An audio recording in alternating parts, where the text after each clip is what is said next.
Ate, tulungan mo ko please. Pakiusap naman o tulungan mo ko. Pagmamakaawang wika ni Anya sa kapatid niyang si Bella. Sandaling itinigil ni Bella ang pagbabasa ng pocketbook nang ang mismong kapatid niya na ang gumawa nun. Kunot noong tiningnan niya ang kapatid at tinanong kung ano ang nangyayari. Si Daddy kasi. Nauutal na sabi ni Anya sa kapatid at maluha-luha na.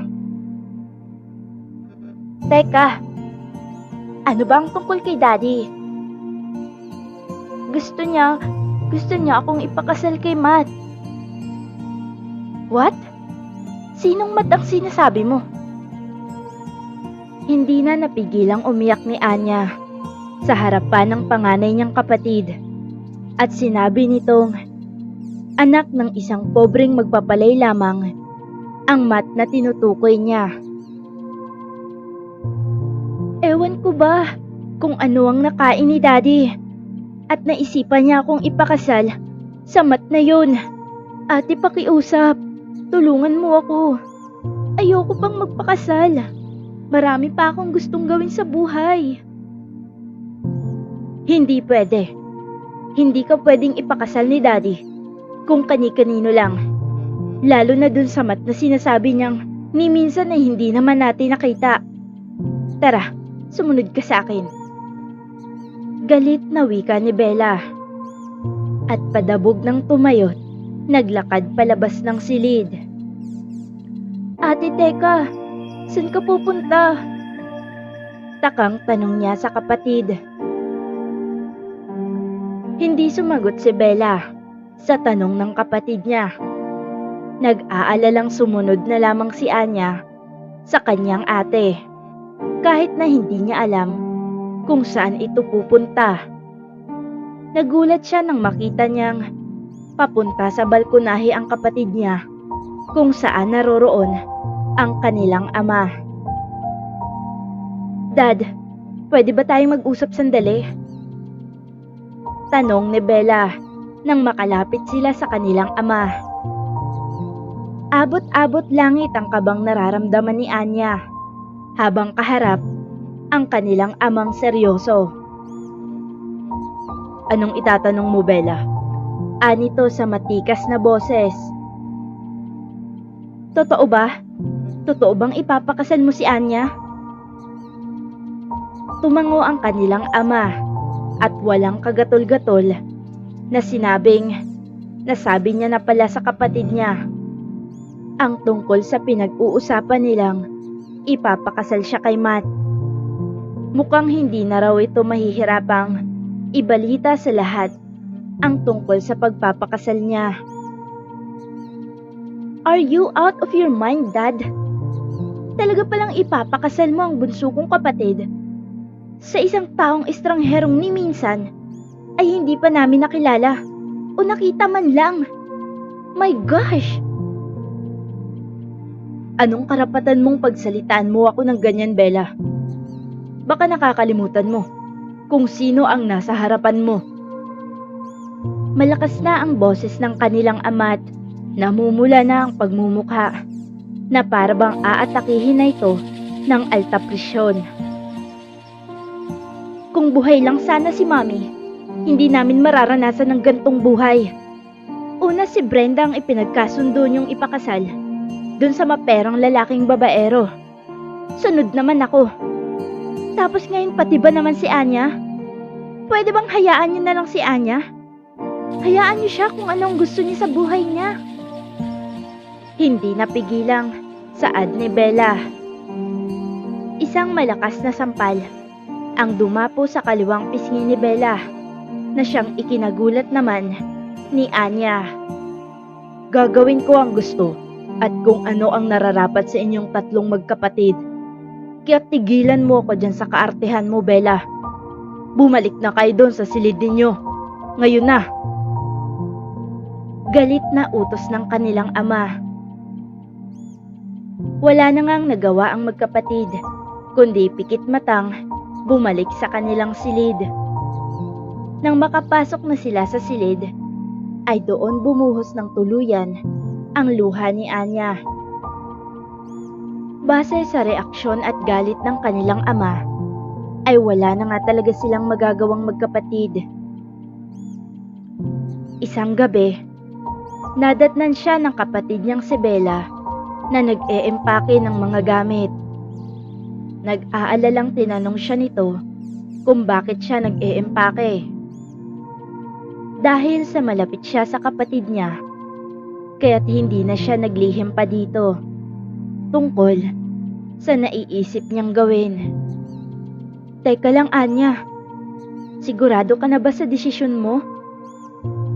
Nag-aalalang tanong ni Bella. Nang malamang lilisanin niya ng pansamantala ang bahay nila. Oo, ate. Ayokong matulad sa'yo. O kay Ate Brenda. Ayokong ipakasal ni Daddy sa taong hindi ko naman kilala. At ni minsan, ay hindi ko pa nakikita. Malungkot na sagot ni Anya sa kapatid niya. Saan ka naman pupunta ngayon? Bumuntong hininga siya at sandaling natahimik. Ewan ko, hindi ko alam, ate. Sagot niya at nagmamadali ng lumabas ng bahay. Kung pumayag ka na lang kaya sa gusto ni Dad. Alam mo, minsan naisip ko ring, Dad only want the best for us. Kaya niya ginawa ang mga bagay na to. Siguro may nakita siyang magandang pag-uugali dun sa lalaking ipinagkasundo niya sa'yo. Wika ng kanyang kapatid na sinusundan siya hanggang sa labas ng bahay para pigilan. I'm sorry, ate. Pero ayoko. Ayoko sa fixed marriage na yan. Never ever pumasok sa isipan ko. At wala sa vocabulary ko ang salitang fixed marriage. Galit niyang wika. Muli pang nagsalita ang kanyang kapatid at hinabol pa talaga siya hanggang sa makasakay na siya sa sariling kotse. Kahit na anong sabihin at pangungumbinsi ng kapatid niya, hinding-hindi na magbabago ang isipan niya. Kaagad niya nang pinaharurot ang kotse palabas ng mansyon nila. Hindi niya maintindihan ng kanilang ama. Hinding-hindi siya magpapakasal sa lalaking hampas lupang magpapalay lamang. Ani ay hindi siya nag-aral ng mabuti at nangarap na maging isang sikat na writer kung babagsak lang siya sa isang hampas lupang magpapalay lamang. Never. Ew. Wika niya at nanginginig pa habang iniisip ang mga bagay na maaaring mangyari sa kasalukuyan kung sakaling ikakasal siya sa lalaking magpapalay. Habang binabagtas niya ang madilim at malawak na daan, ay hindi niya mapigilang umiyak ng umiyak. Dati-rati kasi, kapag may pinapasan siyang problema, ang palagi niyang takbuhan para ilabas ang lahat ng masamang nararamdaman at hinanakit niya ay ang dati nilang mayordomang si Manang Susan.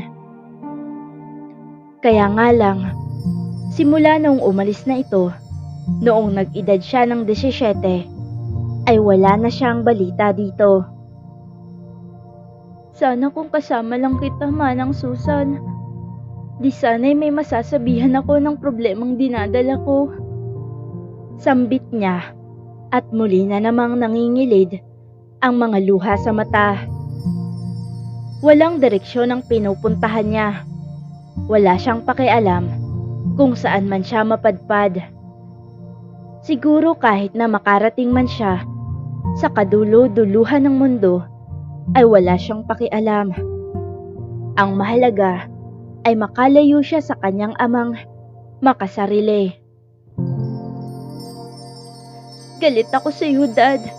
Galit na galit talaga ako. Kahit kailan, hindi kita mapapatawad. Sambit niya at wala pa ring tigil sa pag-iyak. Hanggang sa isang pangyayari ang hindi inaasahang maganap.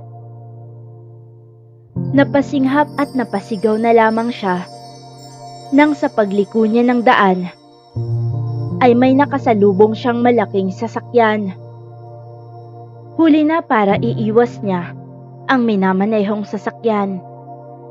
Isang napakalakas at nakakabinging umaalingaw-ngaw ang tanging naririnig niya na lamang matapos sumalpok sa malaking sasakyan ang kotseng minamaneho niya. Miss, ayos ka lang ba? Miss, gising! Gumising ka! Boses ng isang lalaking mala-adones ang naririnig ni Anya at bulto ng tao ang naaaninag niya bago pa man siya mawala ng malay. Teka, nasaan ako? Anong nangyari sa akin? Bakit hindi ko may galawang pa ako? Naguguluhan at nagtatakang tanong niya. Nang tuluyan na siyang magising, ay laking gulat niya nang makita niyang nasa isang silid siya na purong puti ang mga kurtina. Kaagad namang lumapit sa kanya ang isang matandang babae at sinabing nasa ospital siya. Ospital? Anong ospital? Bakit ako Hindi niya na naituloy pa ang sasabihin nang biglang bumalik sa kanyang alaala ang huling nangyari bago siya mawala ng malay. Sino kayo? Ang daddy ko. Nasaan ang daddy ko? Naguguluhang tanong niya. Ako si Rosa. Nanay Rosa na lang ang itawag mo sa akin. Mahinahong wika ng matandang babae at pilit na pinapakalma siya. Si daddy po. Nasaan si daddy?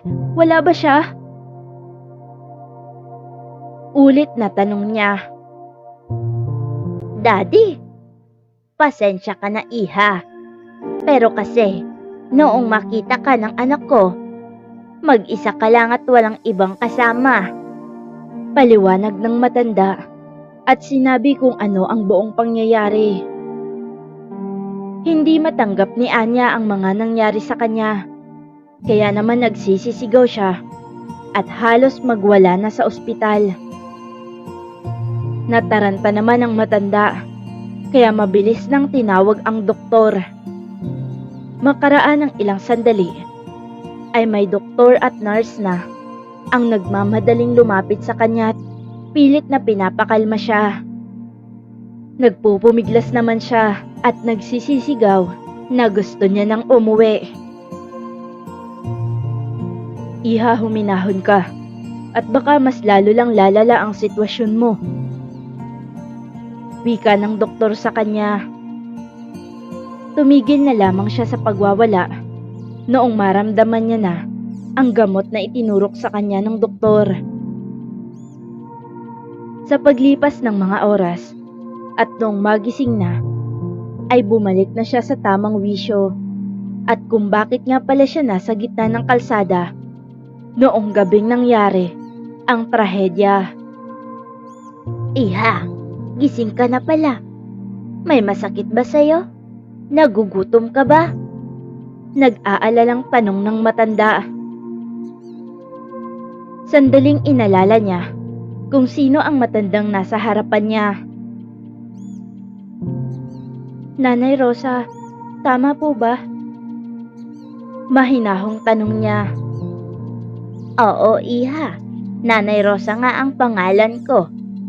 Nga pala, kamusta ka na? Nag-aalalang tanong muli ng matanda. Mahinang pag-ungot lamang ang naging sagot niya. Ay siya, sandali at tatawagin ko lang yung doktor. Natatarantang sabi ni Nanay Rosa. Akmang aalis na sana si Nanay Rosa, pero maagap na hinawakan ni Anya ang kamay nito at sa mahinang boses ay nagpasalamat siya dito. Magsasalita pa sana ang matanda, kaya nga lang ay bigla itong natigilan nang may matipunong lalaki ang pumasok. Napako ang paningin ni Anya sa napakagwapong mukha ng lalaki at saglit siyang natigilan. Kulang na lang ay malaglag ang panga niya sa sahig habang hindi maalis-alis ang pagkakatitig sa binata. Tama ba itong nakikita ko? Ang gwapo niya. Mala-artista talaga ang mukha niya. Teka, sandali. Nananaginip lang yata ako. Sambit niya sa kanyang isipan habang titig na titig pa rin sa lalaking nakatayo sa gilid ng higaan niya.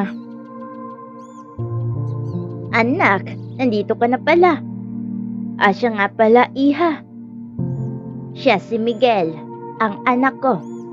Pero Migs na lang ang itawag mo sa kanya. Siya ang nagligtas sa iyo doon sa kotseng sinasakyan mong nabangga ng truck. Nga pala, anong pangalan mo? Hindi ko pa kasi naitatanong. Pagpapakilala ni Nanay Rosa at tanong na rin sa kanya.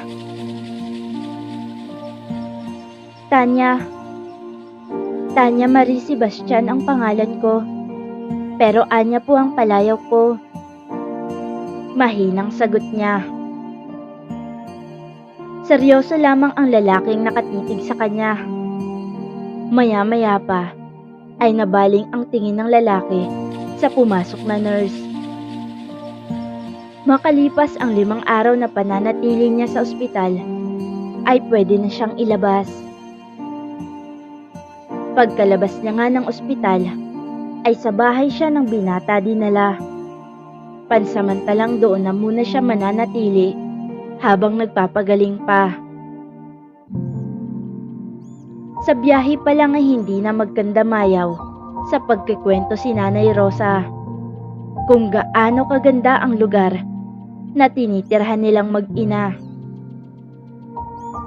Tahimik lamang si Anya at hindi masyadong kinikibo ang ina ni Miguel. Sa halip ay nanatiling nakatanaw lamang siya sa labas ng bintana at malungkot na inalala ang mga nangyari. Ayos ka lang ba? Tanong sa kanya ng binata at sandaling tiningnan siya. Nasa front seat kasi siya nakaupo at katabi niya si Miguel na nagmamaneho ng sasakyan. Ayos lang ako. Maikling tugon niya at muling tumingin sa labas ng bintana at bumuntong hininga. Inabala niya na lamang ang sariling mga matang tumingin sa labas ng kalsada. Sa palagay niya ay parang probinsyang probinsya na ang kinaroroonan nila. Siguro sa tindi ng problemang kinakaharap niya, nang gabing may nangyaring hindi maganda sa kanya at sa labis na pag-iisip ay hindi niya namalayang sobrang layo niya na pala sa kanila at hindi niya na napansing nakalabas na siya ng Maynila. Natigil lamang ang pag-iisip niya nang huminto ang sasakyan sa harap ng may kalakihang bahay. Narinig niyang nagsalita si Nanay Rosa at sinabing nakarating na umano sila sa bahay. Ay, sandali iha, sandali lang. At kukunin ko lang ang wheelchair mo. Wika ni Nanay Rosa at inutusan na si Miguel na kunin sa likod ng sasakyan ang wheelchair na gagamitin ni Anya. Matapos kunin ng binata ang wheelchair, ay inalalayan na siyang makalipat ng dahan-dahan. Halika iha, tumuloy ka sa munti naming tahanan. Nakangiting aya ni Nanay Rosa sa kanya habang tulak-tulak ni Miguel ang wheelchair na inuupuan niya. O siya anak, ikaw na lang ang bahalang mag-asikaso sa kanya ha. Dalhin mo siya sa silid na mapagpapahingahan niya at magluluto lamang ako ng pagkain natin. Tumango lamang si Miguel at sinunod na ang sinabi ng kanyang ina. Tahimik pa ring dinala niya sa kwarto si Anya at inalalayang makalipat sa malambot na higaan. Ayos na ako dito. Maraming salamat. Maiksing tugon niya sa binata. Okay, kapag may kailangan ka, tawagin mo lang ako. Nasa tabi lang nitong silid mo ang kwarto ko. Tugon nito at malamlam ang mga matang tinitigan siya. Tumango naman siya at ngumiti sa binata. Subalit seryoso pa rin siya nitong tiningnan at hindi man lang siya ginantihan ng ngiti. Pakiwari tuloy ni Anya ay napaka-misteryoso ng binatang iyon. Para itong may itinatagong lihim. Hindi naman ito masungit o kaya ay bossy kung magsalita. Ay, ewan. Bakit ba mas naiisip ko siya kesa sa problema ko? Buntong hininga niya nang ilang minuto nang nakalipas magmula noong umalis ang binata. Sa kabilang silid naman, habang naliligo si Miguel, ay hindi niya maiwasang maisapak sa dingding ang kamao niya. Sinisisi niya ang sarili kung bakit nadisgrasya ang dalaga at pansamantalang hindi makalakad. Kung nahuli lang siya ng bahagya, tiyak ay wala na si Anya. Kasabay sa pagpatak ng tubig mula sa rumaragasang shower, ay palihim na tumutulo ang luha ng binata. Marami siyang mga bagay na pinagsisisihan at maling desisyong nagawa. Kaya nangyari ang mga bagay na hindi dapat nangyari.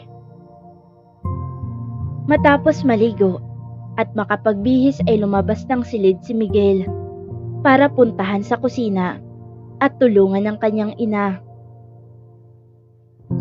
Kamusta si Anya? Ayos lang ba siya? May gusto ba siyang kainin? Tanong ni Nanay Rosa noong nasa kusina na si Miguel. Wala siyang sinabi kung ano ang gusto niyang kainin ay. Siguro mas maganda, kayo na lang po ang kumausap sa kanya at itanong mo kung ano ang gusto niyang kainin. Sagot ni Miguel kay Nanay Rosa at tiningnan kung ano ang mga niluluto ng matanda. Yaya Miling, si Anya po. Kapag may kailangan siya o may gusto siyang pagkain na kakainin, sabihin niyo lang po kay Nanay Rosa para maluto ni Nanay. Wika ni Miguel. At saka nga pala, kung pwede, huwag kang umalis sa tabi ni Anya kapag wala ako. Bantayin mo siyang maigi at alagaan. Huwag kayong mag-alala, Sir Matt. Ang ibig ko pong sabihin, Sir Megs, ako na po ang bahalang mag-asikaso kay Ma'am Anya. Nakangiting tugon ng Ale. Nagpasalamat si Miguel kay Yaya Mila at pagkatapos ay lumabas na ng kusina para puntahan ang dalaga.